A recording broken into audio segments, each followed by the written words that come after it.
L'air est rempli de chaos alors que l'agent de la force d'intervention mobile de la Fondation est violemment projeté dans le ciel. Ses cris glaçants résonnent alors qu'il s'écrase contre les pales en rotation d'un hélicoptère d'attaque de la Fondation. C'est une collision viscérale, envoyant des gouttelettes cramoisies dans le vent. Il est tué sur le coup. L'hélicoptère tressaute alors qu'il pirouette hors du ciel et s'écrase contre le côté d'un gratte-ciel voisin avec une explosion tonitruante. Dans les rues ci-dessous, les troupes de la Fondation mènent une résistance acharnée.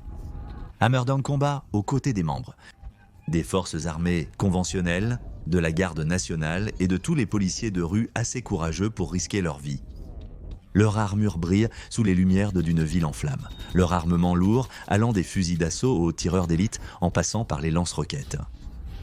Derrière eux, des chars et des vélos tout-terrain équipés de mitrailleuses lourdes avancent. Le nombre de morts se compte déjà en milliers.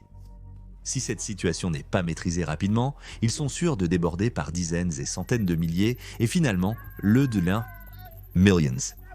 Les soldats ont concentré leur feu, mais ce n'est pas contre une armée rivale, mais une figure solitaire qui sort du feu et de la poussière de briques. Il est vêtu d'une longue cape noire, debout sur ses pattes arrière, mesurant près de 3 mètres de haut. Pour un œil non averti, il ressemble étrangement à SCP-096, mais il y a quelque chose de différent à son sujet. Il semble plus grand, plus fort. Il se tient droit, son visage n'est plus couvert et effrayé, mais froidement déterminé. Alors qu'il examine les attaquants envoyés pour le soumettre, il fait quelque chose que le SCP original, 096, n'a jamais fait. Sa bouche se tord en un sourire sadique. L'armée déclenche un barrage blanchot, des explosions, des balles perforantes d'armure et dans certains cas plus humains, des fléchettes tranquillisantes éclatent dans le ciel. Une fois que le salut d'ouverture est épuisé, ils attendent en retenant leur souffle. Rien ne pourrait résister à cela, sûrement. Mais ils ont tort.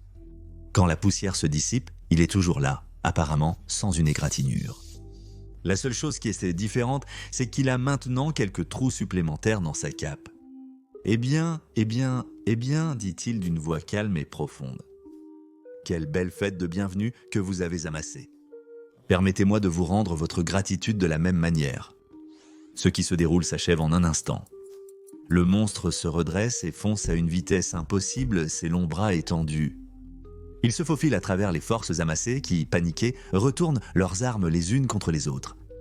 Les énormes griffes du monstre tranchent à travers les soldats qui ont mis leur vie et leur corps en jeu pour arrêter son avancée.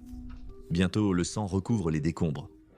Avec un rugissement assourdissant, le monstre déchire la tourelle du char comme du papier, révélant les soldats terrifiés qui se cachent à l'intérieur.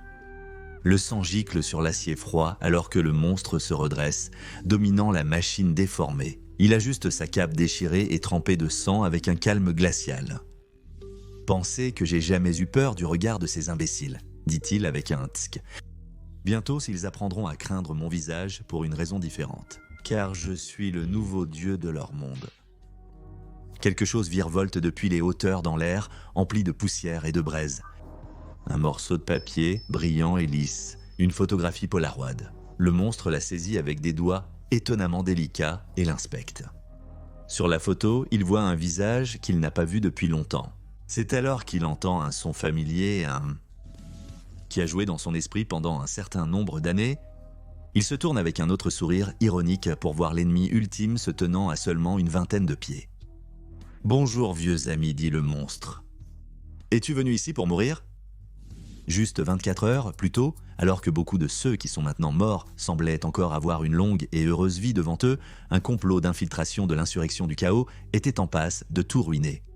Comme beaucoup de groupes d'intérêt, l'insurrection du chaos peut souvent sembler mystérieuse et impénétrable.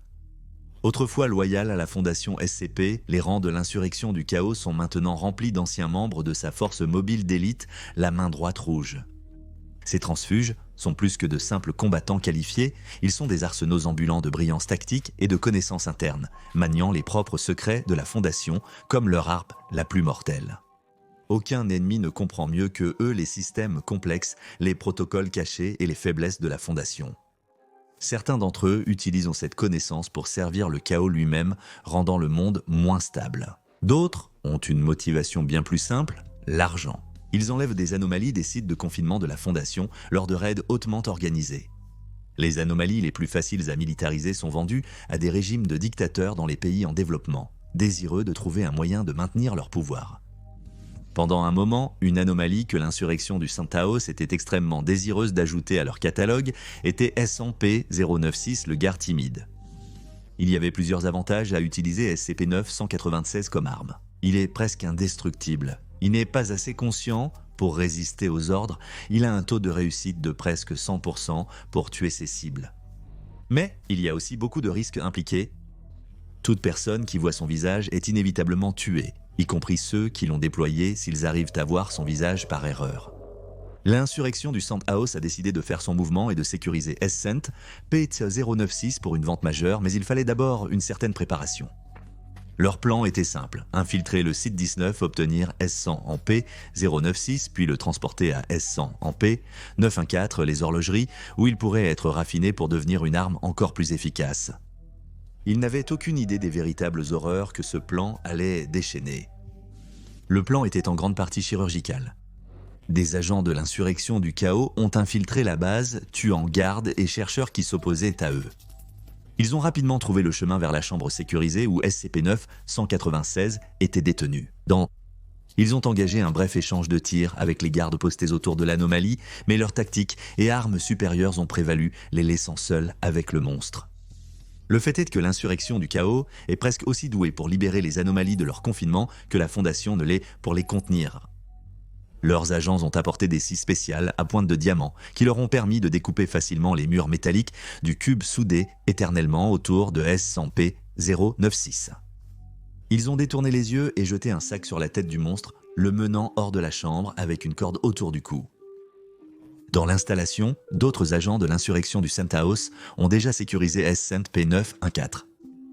Ils ont installé des brouilleurs de signal et organisé une attaque de l'heure sur un autre site de confinement éloigné, juste pour s'assurer que le temps de réaction des renforts externes serait le plus retardé possible.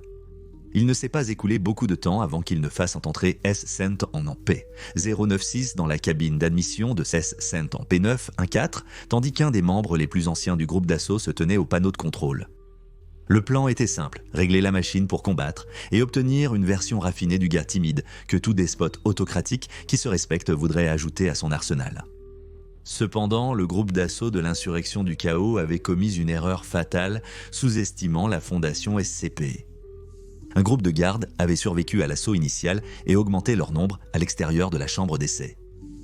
Au moment où le chef de l'escouade de l'insurrection du chaos s'apprêtait à activer la machine, les gardes ont fait irruption et ont ouvert le feu. Le chef de l'escouade avait été touché par 2 balles au poumon et une à la colonne vertébrale. Il s'est effondré contre la console, mortellement blessé, faisant tomber le cadran. Le réglage est passé de bien à très bien, une différence cruciale qui conduirait à un sort horrifiant pour beaucoup.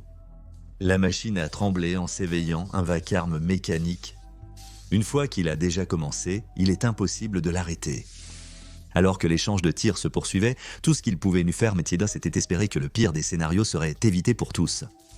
Une fois le processus terminé et le bruit horrifiant de la machinerie coupé, la porte de la cabine de sortie s'est ouverte avec un nuage de brume qui s'échappait. Tous les tirs ont cessé alors que les combattants des 2 côtés tournèrent la tête pour voir l'immense bête sortir de l'obscurité. Cent était S-Cent-P-096 en forme vague. Il semblait plus grand, plus fort, plus intelligent, et il ne ressemblait pas à une bête dégingandée et sans esprit comme le gars timide qu'il connaissait tant souvent.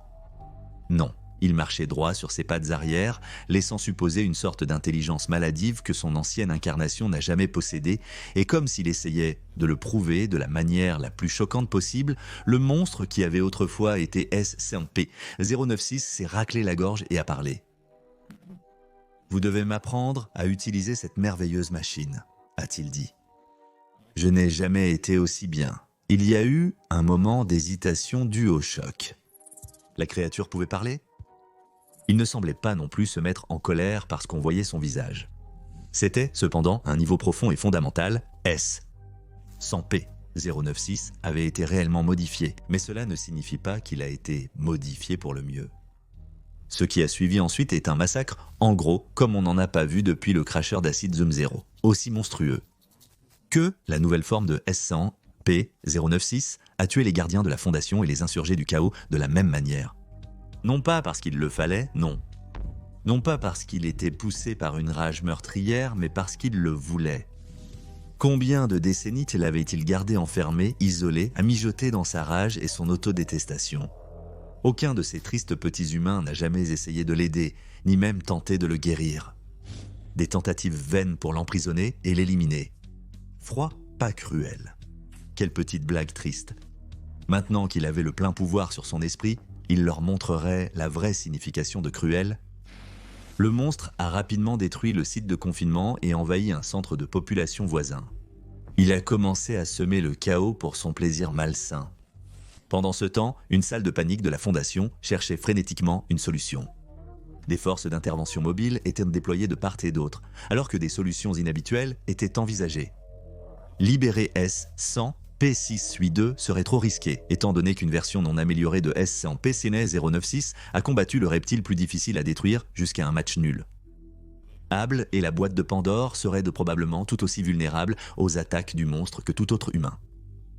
Peut-être que leur seule option serait de combattre le feu par le feu, et ils devraient profiter de certaines des technologies de déplacement dimensionnel de la Fondation pour le faire. Un agent a été envoyé en mission dans un univers alternatif dans l'espoir de collecter un colis spécial, leur version du S100P096. Et ainsi, les deux titans se sont affrontés dans les rues ruinées de la ville.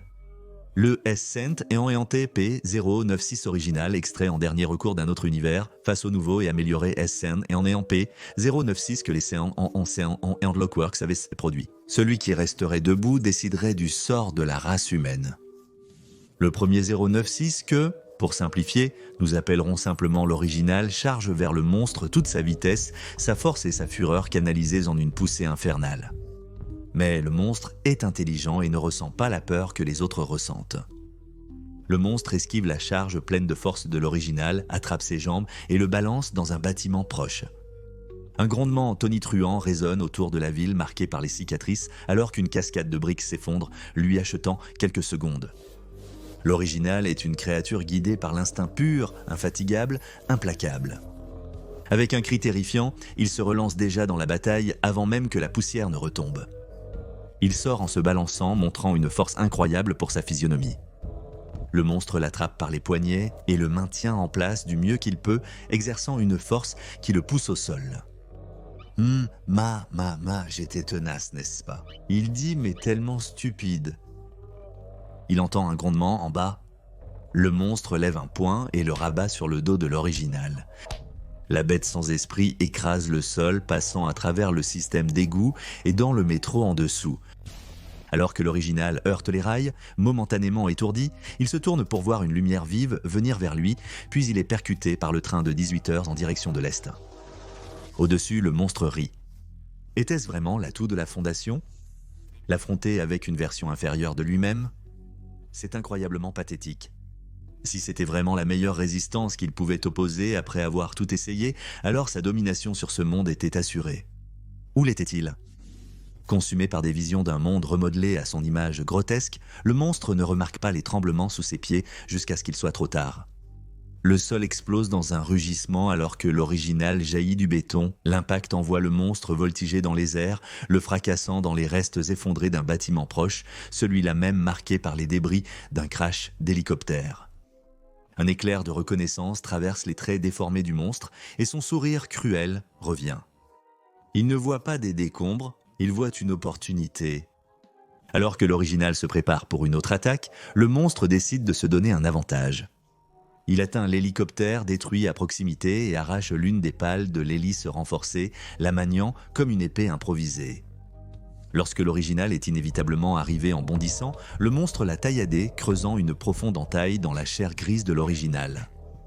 L'original a crié de douleur, mais le monstre n'a pas lâché prise, frappant encore et encore avec l'épée d'hélice. Pourtant, les os de l'original sont restés impénétrables à chaque coup. Le monstre devrait essayer un peu plus fort pour les briser. Il empale l'original paniqué avec l'épée, puis attaque avec ses griffes et ses poings, frappant sans relâche la tête de la créature. Lorsque l'original tombe, le monstre le saisit de chaque côté de la tête et commence à serrer. Si les os se brisent, alors c'est la fin. Cependant, le monstre, ayant l'original dans son emprise, ne remarque même pas les étincelles bleues d'énergie crépitantes autour d'eux. Il est tellement absorbé par cet acte ultime d'autodestruction qu'il ne remarque pas le piège dans lequel il est tombé. La même technologie qui a amené le SNP original 0966 ici d'un univers différent pourrait les renvoyer tous les deux là-bas. Au moment où le monstre réalise pleinement l'orbite d'électricité crépitante autour d'eux, il est déjà trop tard. Non, tu ne peux pas faire ça. Il n'a pas le temps de finir sa phrase. En un éclair, ils ont disparu, vers un autre lieu, une autre époque. Mais où que ce soit, une chose est sûre, ce n'est pas fini. Allez maintenant voir Estent Ante P. 096 n'est pas un monstre et Estent Ante P. 096 mais les rôles sont inversés pour en savoir plus.